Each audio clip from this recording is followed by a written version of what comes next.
Hey everyone, in this video I'm going to share with you why I think certain women, some call them toxic feminists or radical feminists, or toxic women or misandrists, whatever label or title you want to give them, are hurting women and ruining women's sports. So, how did I come to this conclusion?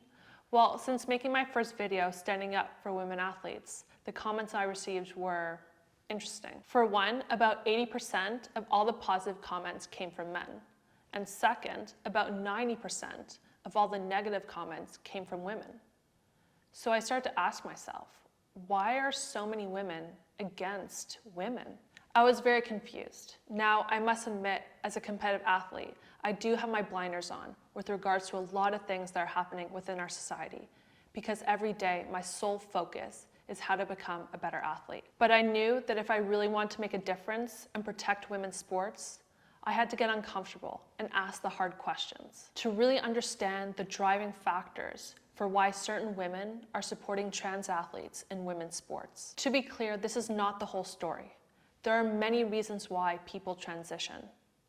And I'm not saying these toxic women cause people to transition, but they do support it. They support trans athletes in women's sports. And I believe this hypocrisy, double standard, and irony needs to be brought to light, because they hide behind the feminist label, pretending to care and fight for women's rights. But that couldn't be further from the truth. And I believe in my heart that this needs to be made public, because it's actually hurting women, many women, women and young girl athletes. And that I will not accept. I will be honest with you. This was a very hard video for me to make, because I don't like generalizations. For example, I don't want to frame all feminists and women as toxic, or that all trans people have the intention to hurt women, or that all weak men are dangerous. Because the truth is, the overwhelming majority of people are good. But it's the few bad actors that make the group as a whole look bad. And I don't want to propagate negativity. In this video, sometimes I did use generalizations, but I hoped to have used them sparingly and only when necessary to prove a point, a very important point. My goal, first and foremost, as a female athlete, is to protect women's sports. That is my purpose, to ensure that every girl and woman has an opportunity to play sports that is safe and on a fair and equal playing field. Trans athletes should also have the right and opportunity to play sports, but in an open category that is inclusive to all. Now, let's get into it. My research led me to two very interconnected ideas: gender expression and toxic women. First, whatever definition you want to give them, radical feminists, toxic feminists, misandrists, to me they're basically just toxic women, because their sole purpose is to destroy men and the so-called patriarchy. Another way to view toxic women is feminists gone too far, run rampant, unleashed. It's not enough to be equals to men. No. They must be superior to men. For purposes of simplicity, because there are a lot of different groups with different beliefs within the feminism movement, I will just use the word toxic women moving forward. The second idea is gender expression. Gender expression can be defined as the external manifestation of one's gender identity through behavior, clothing, hairstyles, voice, or body characteristics. Typically, people think about a person's gender expression in terms of masculinity and femininity, but there are many more ways to express gender than just man or woman. So, you might ask, how are these two things related?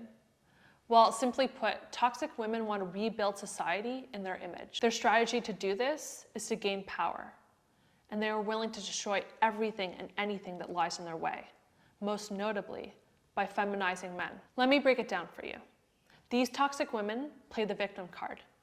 They blame everything negative that has ever happened to them, and everything negative about society is because of men, the so-called patriarchy. So how do you destroy men? You destroy masculinity. You label it toxic. So now every masculine man is toxic. What man is not toxic, you might ask? Feminine men. The ones that wear dresses, high heels, and makeup.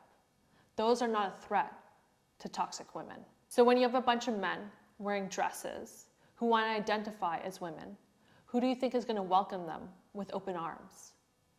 The very women that want to destroy masculine men. Don't believe me? Let's look at an article by Mary Madigan, a self-described advocate for whatever is making women mad. The title of the article is "Toxic Masculinity is Out of Style, Thanks to Men Wearing Skirts." The subtitle goes on, "Male stars with global fame are trading in pants for skirts. Does this mean toxic masculinity is actually finally over?" The article starts, "Men are wearing skirts now, and in a world filled with Andrew Tate's viral bullshit, it is a refreshing trend that stops me from thinking we should give up on masculinity altogether. Harry Styles, Brad Pitt, Pete Davidson, Lil Nas X, Travis Barker, and Christian Wilkins have all been spotted wearing skirts. It is slowly transitioning from novelty to on-trend fashion, and I can't wait for the day that a man wearing a skirt isn't even a noteworthy thing." I was beginning to give up on men somewhere between Tate's misogynistic rants on TikTok and the men that helped create stricter abortion laws in America. I felt like toxic masculinity had gone too far, and it was time to disengage from the male species, but then they started wearing skirts. Then she puts these two photos in the article, one of her ideal it boy masculine man, Christian Wilkins, and one of Andrew Tate, a controversial influencer, presumably representing the poster boy of toxic masculinity. So basically she's saying that this Wilkins wearing a dress represents her ideal image of masculinity. Then she goes on, "It seems silly, right? What do skirts have to do with anything? They are a sign of hope." I was beginning to get the sneaky suspicion that because women were finally claiming more power, that is their goal, to claim absolute power. Men were regressing in hopes of maintaining their power, hence why someone like Andrew Tate has such a large following. He makes plenty of men feel seen, and as a woman, that is pretty scary. Love him or hate him, Andrew Tate is reasserting to a lot of men that being masculine, according to certain traditional values, is a good thing and an important presence within a well-functioning society. And if your goal is to prevent men from being seen, that just makes you a weak woman, because punching down is the only way that you go up and you feel seen. And she goes on, "I felt like toxic masculinity would resurface even harder in 2023, and we'd have to find new ways to navigate it. But once again, skirts. The most famous and successful men are suddenly wearing skirts. It just feels like an incredible sign that even men are so exhausted by the rigid rules of masculinity and are prepared to give a big fuck you to the patriarchy by physically not wearing pants for once in their lives." Okay. This breaks my heart, knowing that there are women out there that want to wipe out masculine men. Personally, masculine men have been some of the most influential people in my life, from my grandfather to ski coaches and school teachers and my brother.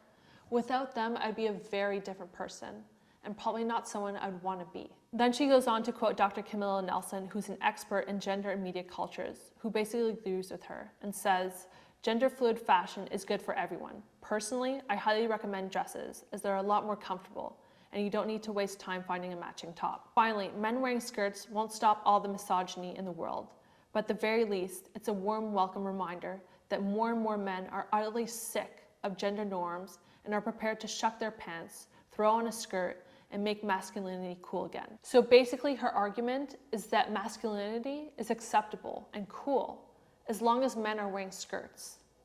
So basically becoming feminine. For toxic women, this is their goal, to create weak, docile, and domesticated men. So women can rise to the top of the human hierarchy and control society and reframe it in their image. The only way to do that is to destroy everything that is powerful, successful, and strong, most notably masculine men. But here comes the Trojan Horse, and toxic women are opening the gates. What toxic women don't understand is now the threat is from within, because certain trans women don't want to just become women.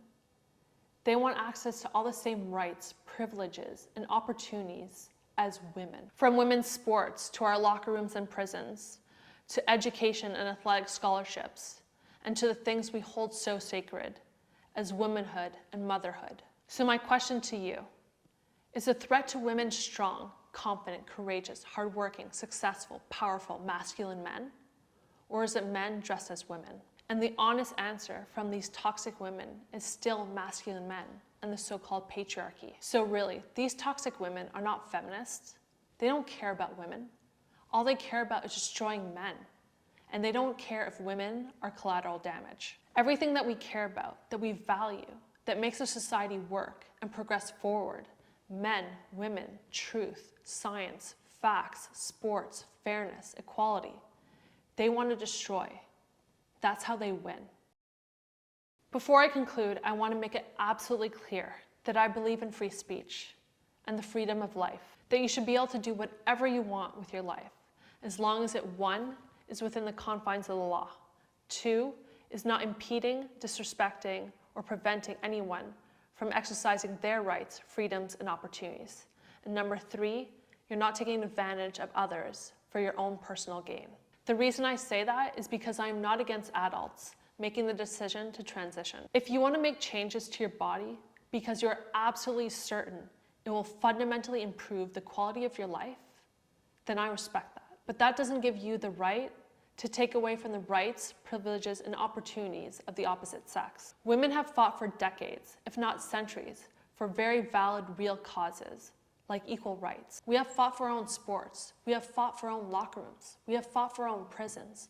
We have fought for our own places and spaces to be exclusive to women, because those private spaces are important to us. If trans people want their own spaces, then fight for them. I will support you. But don't take advantage of what women have fought for women. I have learned that the debate is not a scientific one, if men are truly more athletically capable than women. Anyone who still doesn't believe this either doesn't understand sport and basic biology, or is ignorant and delusional. The actual debate is one of inclusion over fairness, pushed by a toxic women's agenda to destroy men and the so-called patriarchy at all cost, even at the expense of women's rights, freedoms, and opportunities. So what we need to do is reinforce everything they're trying to tear down. Strong, courageous women who will speak up for other women, who will put women first, and who will do anything to protect the rights, freedoms, and opportunities of women. We also need strong men who will reinforce strong masculine values, who will wear the pants, protect their families, support their communities, and help create a better life for all. And lastly, we on the front lines need to continue to stand up. Women athletes need to stand up. Parents need to stand up to protect their daughters. This can be done by refusing to compete against trans athletes, by contacting your local sporting organizing body to ensure that only women compete against women, and by using social media platforms to make your voice heard. I have many more things to say, but I think I'll leave it at that for now. I have new videos every single week. Please like and subscribe. It really helps the algorithm get it out to more people. Thank you so much for watching, and I'll see you in the next one.